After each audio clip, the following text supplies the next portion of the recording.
Well, good evening. It is so good to be with you here this weekend, to be here these last 24 hours and to hear not only the excitement that you have for the 2018 ELCA Youth Gathering, but really the excitement that this synod has for being church together. Together in this world, being the Church of Jesus Christ. These kinds of things just fill me up. Thank you to Bishop Zelmer for the invitation and for always being a champion for the gathering and for the work that you do in the ELCA. And he's right, the South Dakota Synod sends more participants to the gathering than any other synod, 1,100.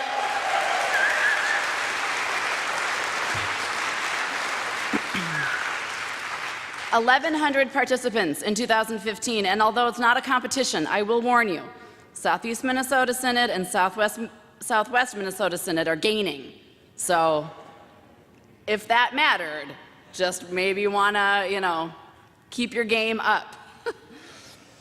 I also want to thank my dear colleague Suzanne. Is she here? She's probably hiding in the back. She's way up there. Thank you, Suzanne. For years, you have been an advocate for young people in our church, in our world, and you work hard to make sure that South Dakota young people have a place at the table. I think you all know this.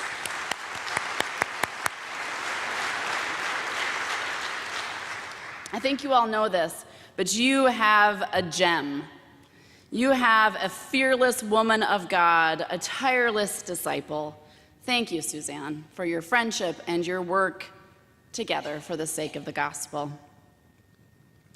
Now, as we start off here, there's probably something that you should know about me.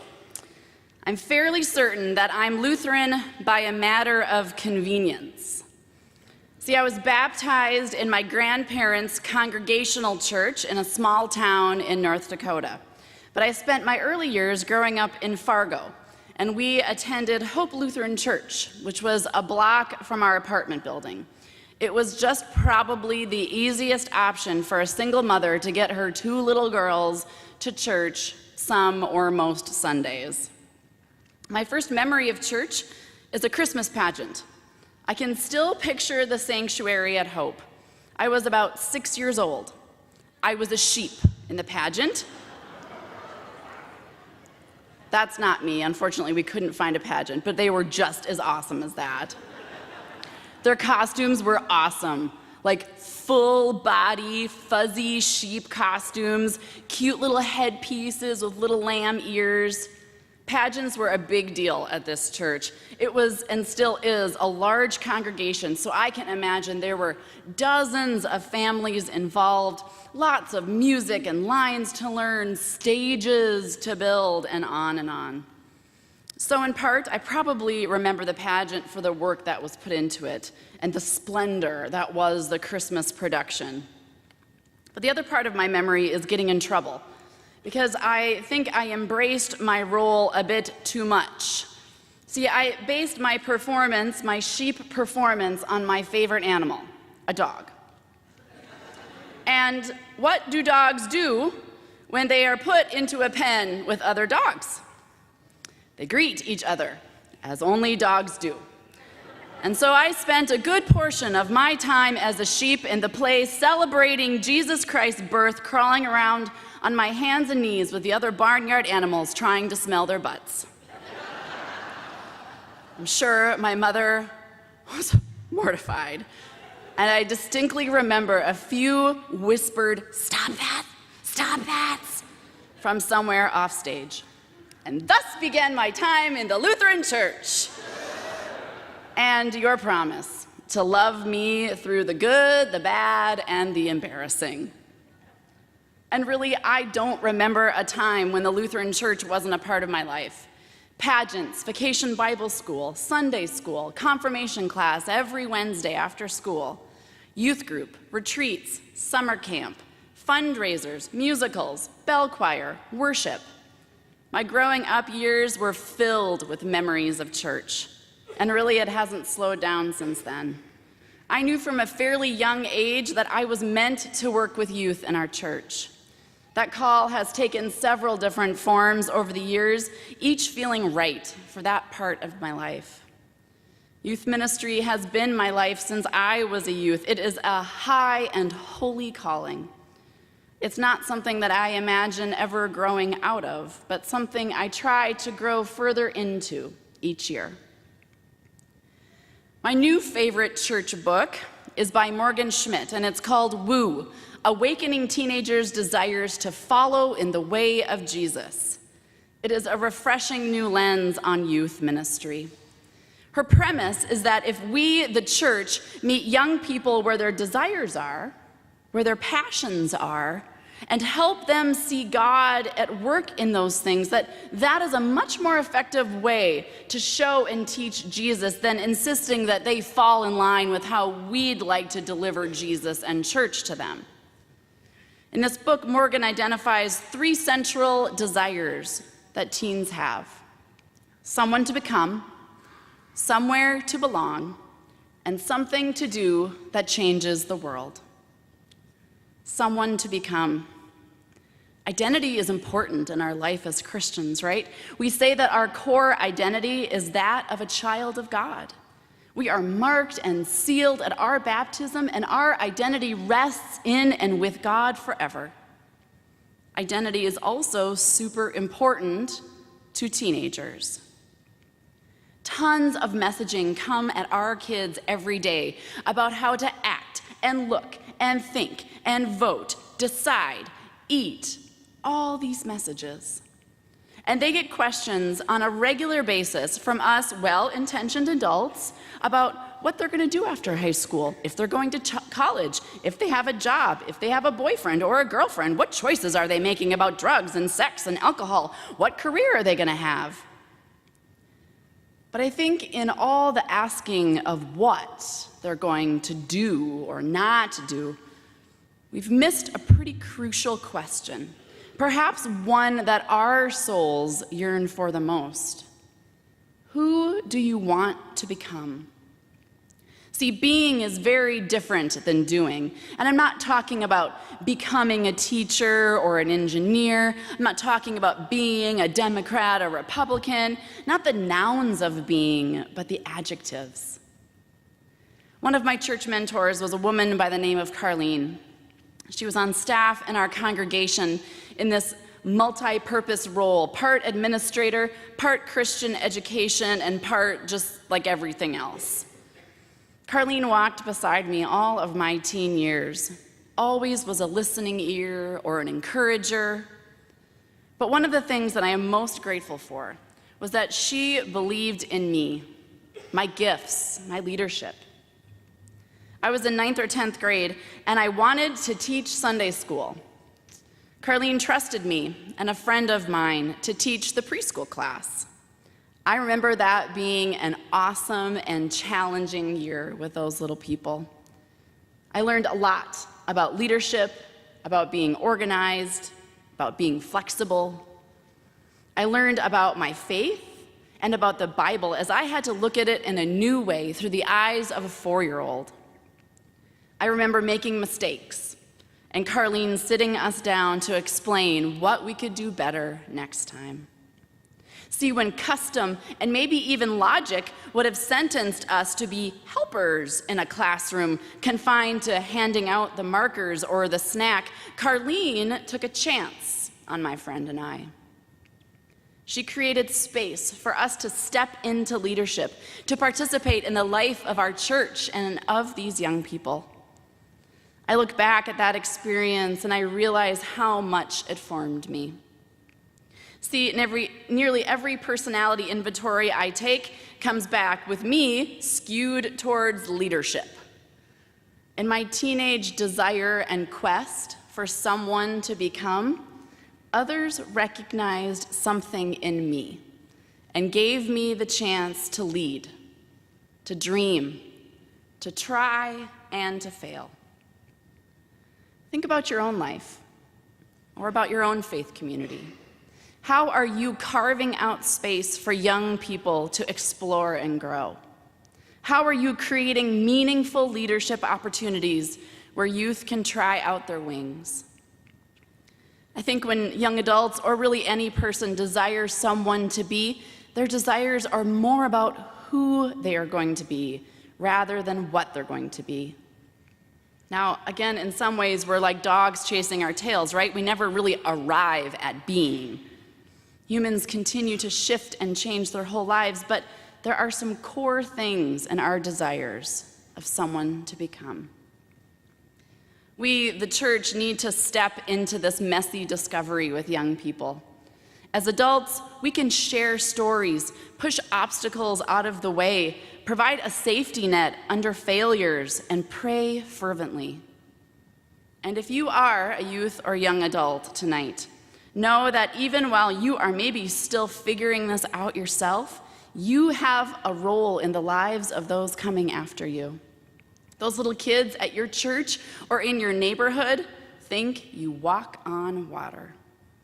Even if you are totally messed up and confused, they think you can do no wrong.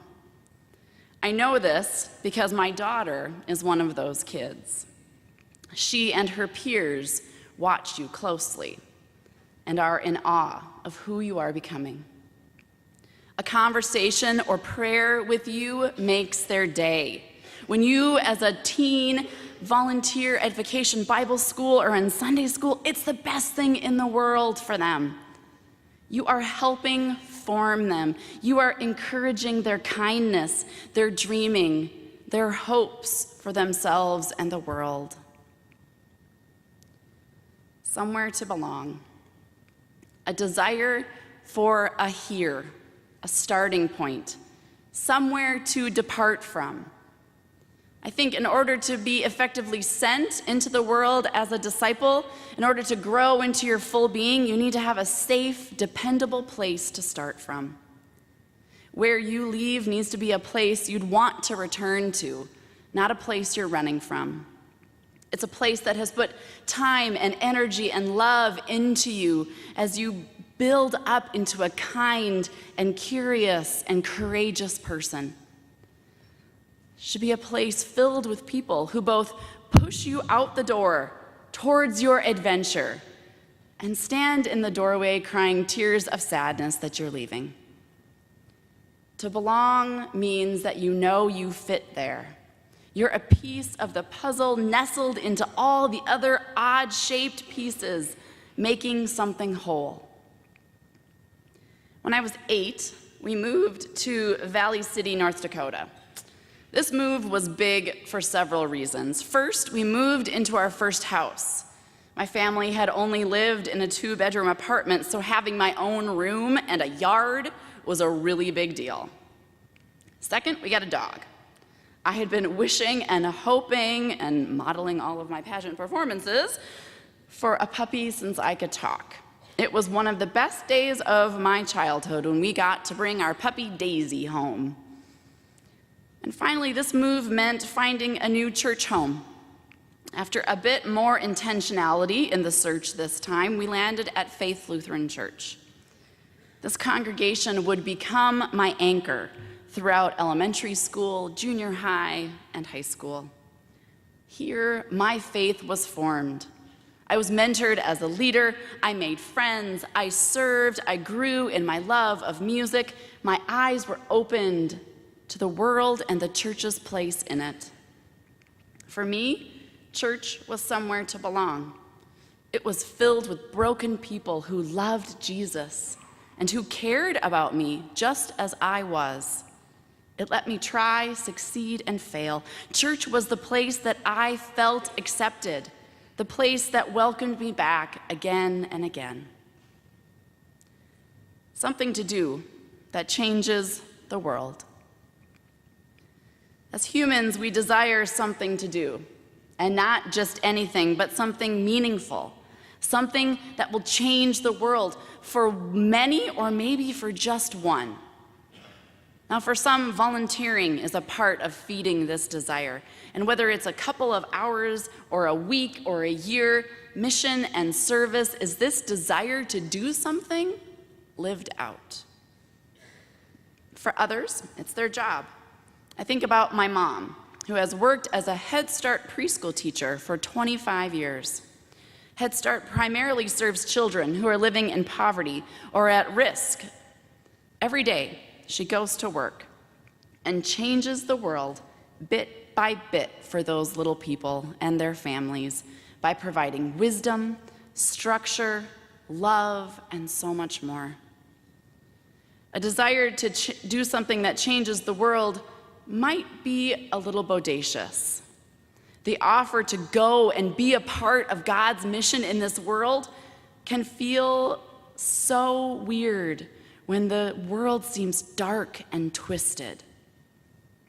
But this isn't the kind of, I volunteer as tribute kind of send me that we go on as Christians. It really isn't about us or what we think we can do. As Christians, I think our godly desires to contribute to the world are rooted in gratitude. It's our response to the grace, mercy, and love we receive on a daily basis because of Christ's sacrifice. Christ was born, died, and rose for us, a gift freely given, and we live our lives in response to that gift. For by grace you have been saved through faith, and this is not your own doing, it is the gift of God. Ephesians 2:8. This is the scripture we chose for the 2018 ELCA Youth Gathering after spending hours of thinking and talking about these 3 desires that young people carry with them. Grace is a foundational and distinctive piece of Lutheran faith. This gift, undeserved and freely given, changes lives and perspectives as people realize they are enough because of what Christ has done, and that they are then called into the world to serve their neighbor and to share the good news. This changes everything. In 1997, I was selected to be part of Eastern North Dakota Synod's delegation to the Lutheran Youth Organization Convention and the Youth Gathering. I boarded a bus with strangers from across the Synod, and we made the very long trek to New Orleans. That weekend was transformational for me. Worshiping, learning, fellowshipping with tens of thousands of my peers blew my mind. I was both challenged and grew in my faith. I had no idea the church was this big, that worship could look, feel, and sound different than what I had always known, that God wanted us to go into the world to be the church. Strangers on that bus became dear friends, some of which are still my closest friends to this day. Now, I had been a church nerd for years, but the gathering opened up like a whole new level. A whole new level of church nerd reality. And I could not shake that feeling when I got home. Because of my time in New Orleans, because of our time together in New Orleans, we went back to Eastern North Dakota and reinvigorated our synodical youth ministry. And we created opportunities for more young people to experience life together as the church. It was also largely due to the gathering and what happened when I returned home from it that my call to youth ministry was solidified. I knew in my heart what God had put me on this earth to do. I loved the energy and the excitement for Jesus that I felt with other young people. Honestly, the joy and the hope young people bring to our church and our world is addictive. Youth ministry is more like whitewater rapids than a bubbling brook, but I feel blessed to swim in it, or more accurately, be pulled along in its current. It's not too often that as an adult, you get to go back and influence something that transformed your life as a kid. So I couldn't pass up the opportunity to lead this ministry that continues to impact youth and adults so deeply. You gotta dab on it. Dab on it.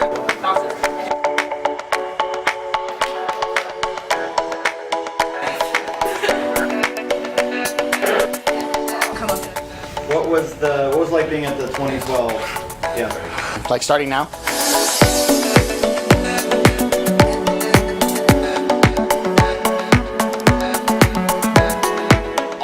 experiences you'd have and people you meet. The magnitude and just the sheer volume of people, and it's just an incredible experience that really, I don't know where I or anyone else could get that experience anywhere else. A monumental experience that just belongs on the timeline of your faith journey. It was extremely deep for me in terms of my faith journey. You get to meet people from all over the world. And I really did see God in new ways, because when you're with 30,000 people, it's this really like powerful feeling. In terms of the nightly gatherings, that was extremely deep for me because it would simultaneously challenge your faith and reassure your faith. So you get to understand more what it means to be Lutheran. What really impacted me and made me stop and kind of gaze in wonder was we got to get all the youth of the ELCA together in one place. Was seeing 30,000 other teenagers just like me to worship and have a great time. I think one of the biggest things that I really took away from the youth gathering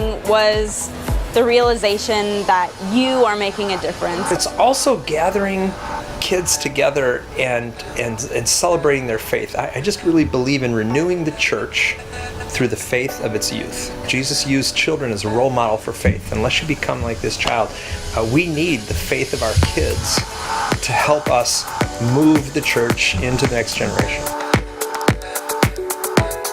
I think for me, in both places, it was this idea of accompaniment lived out. People would ask, well, why are you here? Like, what are you doing here? And just the opportunity that provides to engage the communities that are welcoming us. I think the youth gathering enriches congregational ministry and gives them some other languages, some other tools, and other experiences to take back and live out then in their local congregations. Being able to go to a place where there's thousands of Lutherans and you go help a city of people, and like it makes you so proud of doing so much discipleship, because we learn about that in church, but then when you actually do it, it makes you feel better about being a person and being a Christian. But once I came back, It is a place where Christ is. And it makes you want to do something when you get home. I really just started thinking, like, how can I find God like I did at the gathering back home? It was just a really great experience, and I'll probably remember it for the rest of my life.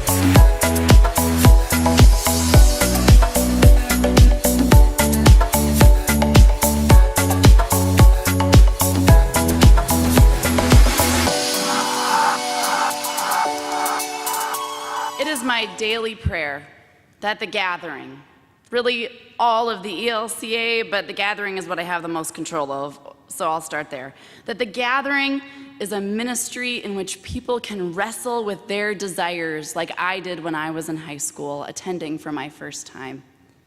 I hope that people see and hear glimpses and start to gain clarity on who they desire to be, that they hear that they are welcome and that they experience a place of belonging, that they not only hear stories and meet people who are changing the world because of their faith, but that they actually get to do a small piece of world changing and then are fired up to do more when they get home.